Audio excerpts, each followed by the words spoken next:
હું છું આપણો રાજેશ પંચાલ, જીવદયાનો વગડો, ગૌશાળા છત્રાલાથી. બહુ સમય પછી દિવસે આવ્યો છું, સમયના અભાવે, અને સંજુભા હાજર જ છે. અને શું તકલીફ છે શું નથી અત્યારે એ તો સંજુભાને ખબર છે કે અત્યારે હું ક્યાં જઈ રહ્યો છું, શાના માટે જઈ રહ્યો છું. અને જીવદયાનો વગડો ગૌશાળા છત્રાલામાં અત્યારે સંજુભા એકલા જ દિવસે હોય છે, મહેનત બહુ કરે છે. અને મિત્રો, તમારા સાથ સહકારની જરૂર છે, તો સંજુભાને સાથ સહકાર આપવા મારી બે હાથ જોડી અને નમ્ર વિનંતી છે. જે પણ આપણા સબસ્ક્રાઈબ કરજો અને સંજુભાને સપોર્ટ કરજો.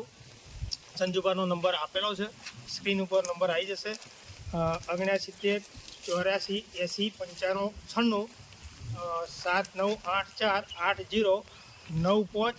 809596. તો મિત્રો, આ ચેનલને સબસ્ક્રાઈબ કરીને આગળ વધારજો. એક આ લોકભાળાથી ચાલતું ગૌશાળા છે. ગૌશાળાનું નામ તો વારંવાર કહું છું કે જીવદયાનો વગડો ગૌશાળા છત્રાલા.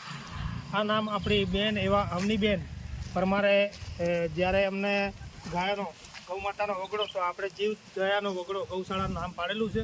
તો તમારા સાથ અને સહકારની જરૂર છે.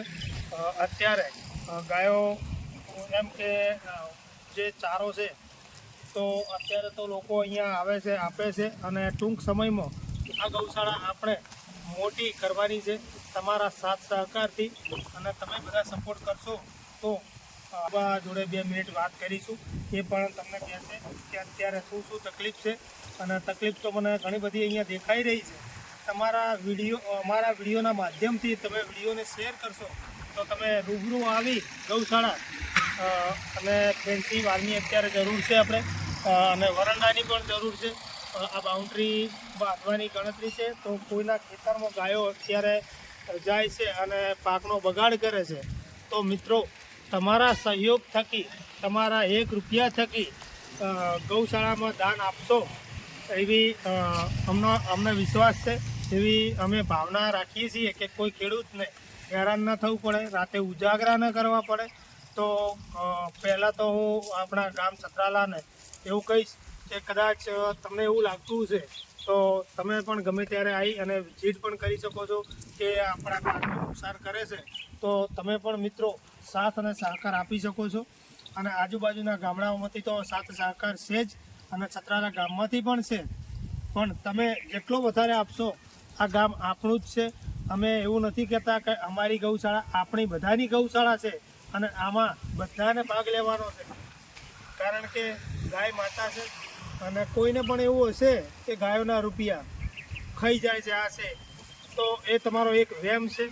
અને આજ દિવસ સુધી ગાયોના રૂપિયા કોઈએ ખાધા નથી અને ખાવાનો નથી. અને જે ખાય છે એની હાલત શું હોય છે એ તો બધાને ખબર જ છે. કારણ કે મેઇન વસ્તુ તો આબરૂ છે. આબરૂ એટલે આબરૂમાં કંઈ કહેવાનું આવતું નથી. એટલે સમજવાવાળા સમજી જ જાય છે મિત્રો. એટલે આ વિડીયોને ધ્યાને લઈને વધુમાં વધુ શેર કરવો મિત્રો.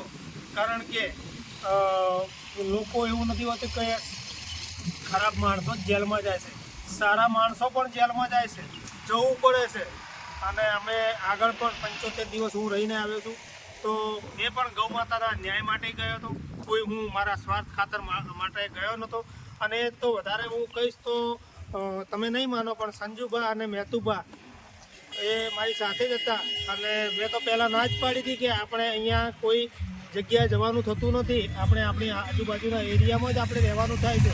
પણ સંજુભા અને મહેતુભા એ કીધું કે આપણે જવું છે, માનસીભાઈનો ફોન આવ્યો છે, જવું જરૂરી છે, ત્યારે આપણે ત્યાં ગયા હતા. અને એમાં પણ જે થયું છે, 2 ભાઈઓને મારે ઘણું બધું જાણવા મળ્યું છે, સંજુભા અને મહેતુભાને. કારણ કે મેં તો જાણેલું જ હતું. એટલે મિત્રો, હવે આગળ વાત સંજુભા કરશે. 2 મિનિટ તમે એમનું પણ સાંભળો. પણ ચોક્કસ એટલું કહીશ, 2 હાથ જોડીને, મારા ભાઈ એવા, આવજ જેવા દરબાર છે, એમને તમે સાથ સહકાર આપજો.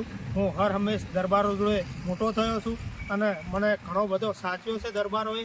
મારે ખોટું તો ન કહેવાય. આજુબાજુના ગામડાઓમાં આજે મુડેઠા ગામ છે, ઉમરી ગામ છે, અરણીવાડા ગામ છે, કંબોઈ ગામ છે, વાતમ છે, દિયોદર છે, મોજરું ગામ છે, દરેક જગ્યાએથી મને બહુ સાથ સહકાર મળી રહ્યો છે, મળે છે. તો મિત્રો, હવે સંજુભા જે કે એ તમે 1-2 મિનિટ સાંભળો. જય માતા, જય દ્વારકાધીશ, જય માતાજી. તો મિત્રો, અમારા મોટાભાઈ જે બોલ્યા એ એકદમ સાચી વાત છે. તો મિત્રો આપણા જીવદયાનો વગડો ગૌશાળામાં એટલે કે જીવદયાનો વગડો ગૌશાળા છત્રાલામાં આપણે સાથ સહયોગની જરૂર છે. અને મિત્રો આપણે થોડા દિવસો પહેલાં સોશિયલ મીડિયા દ્વારા એક વિડીયો પોસ્ટ કરેલ છે સોશિયલ મીડિયા દ્વારા. તો મિત્રો આપણે એક ફેન્સી બોર્ડર બનાવવાની છે. તો મિત્રો તમારા સાથ સહયોગની જરૂર છે. તો મિત્રો અમારા મોટા ભાઈએ તમને પણ આગળ વાત કરી કે મિત્રો આપણી ગૌશાળામાં સાથ સહયોગથી આપણે જે પણ કામ કરવાનું છે એ સાથે મળીને કરવાનું છે. તો મિત્રો બધા મિત્રોને બે હાથ જોડીને વિનંતી કરું છે કે બધા મિત્રો સાથ સપોર્ટ આપજો. જય ગૌ માતા, જય દરગાહ.